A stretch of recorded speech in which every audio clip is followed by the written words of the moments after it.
How is the digital revolution, for example, having an effect on the polarization of American politics? As I think it is.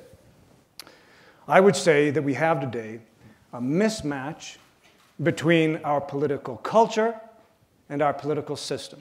A mismatch between our political culture and our political system.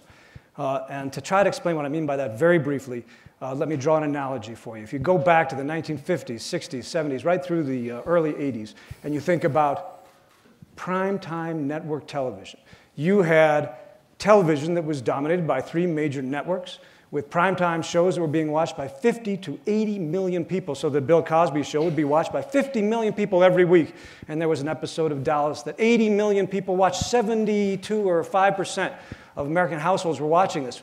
This is an interesting state of affairs. It gives you a national culture. Of course, it also is homogenizing, and it drives the culture to the center. Maybe it's mediocritizing. Maybe, you know, the culture isn't so great, but it's a national culture. Everybody's watching the same thing. It's kind of a centrist national culture. Well, interestingly, that's kind of how the American political process worked too.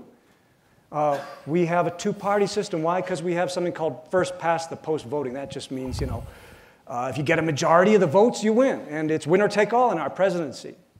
And what that does is it drives the 2 parties that form to the middle. And it means that they have to compete for the median voter. And so the guys running for president end up kind of saying the same thing. You get a centrist politics, centrist presidential campaigns. Maybe it's sort of mediocritizing, but it's much more national and less polarized. Well, now what has happened in terms of like culture? Well, what happened was, because of the development of, you know, cable TV and then the internet, it's changed dramatically. The top primetime network television shows now get like 11 million. It's much less. You get a niche market. It now makes sense for producers of content to produce shows that appeal to a niche of the market. And that's a great thing in a way. I mean, you get some incredibly vulgar stuff, you get some incredibly brainless stuff, and you get some great TV too.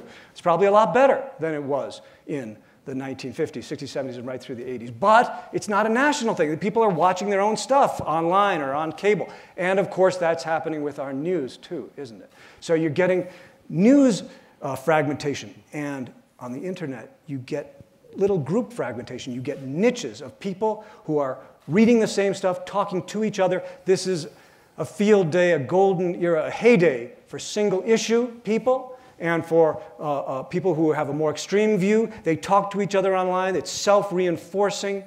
They are now able to, in fact, it makes them more extreme. And it creates a political culture. Well, it's more like systems. So, for example, our 2-party political system is to be contrasted with, let's say, the Italian political system. Why is that? In a place like Italy, if you get 5% of the vote, if your party gets 5% of the vote, maybe even 3% of the vote, you get a person in Parliament. And then the Parliament votes for president. So you get, it makes sense for you, if you're Italian, to form a political party. All you need is 3% of the vote, 5% of the vote, and you get all this proliferation of parties, niche parties, that get a person or two in the Parliament. And then these parliamentarians elect the president. Now that leads to paralysis. In a lot of cases, and instability and demoralization and corruption and a lot of bad effects there. And that's what our political culture is moving to.